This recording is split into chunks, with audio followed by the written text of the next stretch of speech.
You think you need $10,000 to start a business. Maybe you've told yourself you'll begin once you save more money. Once you have the perfect business plan, the perfect laptop, the perfect timing. Stop. That's the biggest lie in entrepreneurship. Because right now, sitting in your wallet or even your bank account, you probably already have enough money to start building something that could eventually pay you for years. No investors, no loans, no debt, just $100. Here's the strange part. The biggest mistake isn't starting with only $100, it's spending that $100 the way almost everyone else does. And that's exactly why most small businesses die before they ever make their first dollar. Today, I'll show you how to use that same $100 to build a business that actually has a chance of surviving and eventually becoming a recurring income machine. Let's get to work. Part 1. Stop thinking like a shopper. Most people don't start businesses. They go shopping. They buy a logo, a premium website, business cards, branded hoodies, fancy software. It feels productive, but none of those things make money. Imagine two entrepreneurs. The first spends 3 weeks designing the perfect brand. The second knocks on the door of a local business with nothing more than a simple portfolio and a solution to a real problem. 30 days later, one has a beautiful website with 0 customers. The other has money in the bank. Guess which one actually owns a business? A business is not a logo. A business is someone willingly paying you because you've solved a problem. When you only have $100, you're forced into the most powerful position any entrepreneur can occupy. You stop pretending. You start solving. Instead of asking, what business should I start? Ask, what problem are people already paying someone else to solve? That's where your opportunity lives. Maybe it's social media management. Maybe it's office cleaning, video editing, virtual assistants, copywriting, pressure washing, Canva design, AI automation. None of these require huge capital. They require competence, consistency, and the courage to ask for your first client. And that's exactly why starting small can become your biggest advantage. But before you spend a single dollar, you need to know where every dollar should go. Part 2. If you only have $100, every dollar needs a job. Think of that money as your first employee. If $1 isn't helping you make another dollar, it doesn't deserve to leave your wallet. Here's the blueprint. First, presentation, not appearance. People buy confidence before they buy competence. You don't need a $1,000 website. You need something that tells people, I take this seriously. A clean portfolio, a professional email address, something simple, something trustworthy. Most beginners think customers magically appear. They don't. Businesses are built through conversations. That means your next dollars should help you reach decision makers. LinkedIn, email outreach, transportation to visit local businesses, printing simple proposals, whatever gets you face-to-face with people who already have problems you can solve. Then comes your service. If you're cleaning, buy quality supplies. If you're filming, rent better equipment. If you're writing, invest in better research tools. Notice something? None of this money is spent trying to impress strangers. Every dollar is invested in delivering a better result. That's the difference between entrepreneurs and consumers. Consumers buy things that make them feel successful. Entrepreneurs buy things that help them become successful.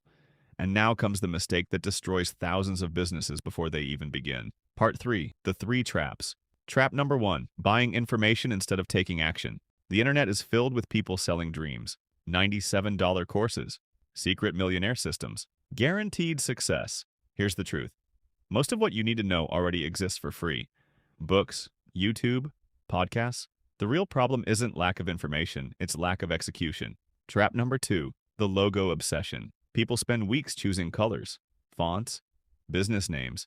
Meanwhile, someone with a plain logo is already collecting payments. Customers don't care if your logo is beautiful. They care whether you solve their problem. Trap number 3. Waiting for perfection. This one quietly kills more dreams than failure ever could. People spend months preparing, researching, planning, tweaking, improving. But businesses don't grow from perfect plans. They grow from imperfect action. Your first service doesn't need to impress everyone. It only needs to impress one client. Because one client becomes 2, 2 become 5, 5 become referrals. Momentum beats perfection every single time. So, if you're still waiting until everything feels perfect, you're already behind someone who started yesterday. Now let's talk about the question everyone asks. What if I don't have any skills? Part 4. The skill. I've never done this before. I don't have experience. You've probably heard those thoughts in your own head. Here's a different perspective. You don't need to be the world's expert. You only need to know slightly more than the person you're helping. Can you organize files better than a busy business owner? Can you create cleaner Canva graphics than a local restaurant? Can you write better emails than someone who hates writing? Congratulations. You already have a marketable skill. The goal isn't to become the best. The goal is to become useful. Here's your sprint. Step 1. Make a list of 50 potential clients. Step 2. Give them something valuable before asking for money. A short video audit, a sample design, a rewritten email, a cleaning demonstration. Show results first. Step 3. Offer a low-risk trial. I'll do this for 1 week at a reduced price. That removes fear. If you deliver, clients stay, and if they stay, your first $100 investment becomes $200, then $500, then $1,000. But here's where most people make another costly mistake. Instead of building a business, they reward themselves too early. Part 5. From freelancer to business owner. Imagine you just earned your first $500. Most people celebrate. Nice dinner, new shoes, a new phone. But entrepreneurs think differently. They ask, how can this money buy back my time? Maybe software saves you 2 hours every day. Buy it. Maybe hiring someone for repetitive tasks lets you find more clients. Do it. Every dollar should remove a bottleneck. That's how businesses scale. Not because the owner works harder, but because the system becomes stronger. Eventually, you're no longer the person doing every task. You're the person managing the system. That's the transition. Employee, freelancer, business owner, asset builder, and almost every successful entrepreneur you admire made that journey one small reinvestment at a time. That's the secret nobody talks about. The wealthy don't just earn more, they become more efficient. They use today's profit to create tomorrow's freedom. That $100 was never the business. It was only the catalyst.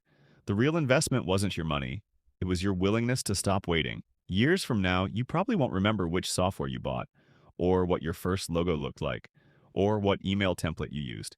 But you'll remember the day you stopped asking, how much money do I need? And started asking, what problem can I solve? That single question has created more businesses than perfect timing ever has. Because successful entrepreneurs don't wait until they have enough money. They start with what they have, learn, reinvest, improve, and repeat. $100 won't make you rich overnight, but it might be enough to prove something far more valuable, that you don't need permission to begin. Only a decision. Part 5. Let's say you followed the plan. You landed your first client, they pay you $200. For the first time, your business has made more money than you've invested. Now you're standing at a crossroads. Most people celebrate too early. They buy something they've wanted for months. A new pair of shoes, a fancy dinner. Maybe they upgrade their phone because they finally deserve it. And just like that, the business goes back to where it started. No growth, no momentum, no system. But entrepreneurs think differently. Instead of asking, what can I buy? They ask, what can I improve? That single question separates businesses that disappear after 6 months from businesses that survive for decades. Imagine your business is a machine. Every dollar you reinvest is another upgrade. Maybe software automates repetitive work. Maybe a better camera helps you attract higher-paying clients. Maybe hiring a freelancer saves you 5 hours every week. Those 5 hours aren't just time. They're opportunities. Opportunities to find more customers, improve your service, build relationships, create new income streams. That's how small businesses quietly become big businesses. Not with one giant breakthrough, but with hundreds of tiny improvements. Part 6. The wealth loop. Here's something most people never realize. The first goal of a business isn't profit, it's momentum.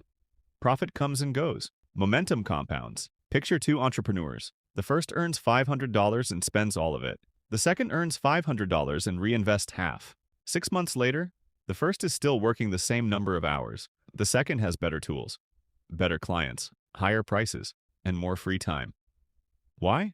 Because every dollar they earned went back into making the business stronger. This creates what I call the wealth loop. You earn, you improve. You earn more, you improve again. Repeat that cycle long enough, and eventually your business starts working harder than you do.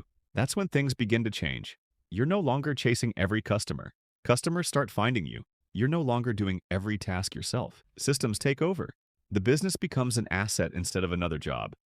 Part 7. The secret most people miss. Here's the irony. People think starting with only $100 is a disadvantage. In many ways, it's an advantage. Because it forces discipline. When you don't have thousands of dollars to waste, every decision matters. Every purchase has to produce results. Every hour has to count. You learn lessons that businesses with huge budgets often ignore. You learn how to sell, how to solve problems, how to communicate, how to build trust. And those skills are worth far more than the money you started with. Money can disappear. Skills stay with you forever. That's why so many successful entrepreneurs began with almost nothing. Not because they enjoyed struggling, but because the struggle taught them how to build businesses that last. Final message. Think back to the beginning of this video. That single $100 bill looked small, maybe even insignificant, but it was never about the amount. It was about the mindset. One person sees $100 and says, I can't start a business with this. Another person sees the exact same $100 and asks, what problem can this help me solve? One waits, the other starts. Years later, people call the second person lucky, but luck had very little to do with it. They simply made a decision before everyone else did. So here's my challenge to you. Stop asking what you don't have. Stop comparing yourself to entrepreneurs with million-dollar companies. Start with what you have. Start where you are, solve one problem, help one customer, earn $1, then reinvest, improve. Repeat. Because the first $100 won't change your life. The habits you build while protecting and multiplying that $100 just might. If you enjoyed this video, subscribe to Elmin Finance for more practical lessons on building wealth, creating businesses, and understanding how money really works. And remember, the biggest investment you'll ever make isn't in a stock, or a business, or even real estate. It's in your ability to create value. Once you learn that skill, nobody can take it away. I'll see you in the next video.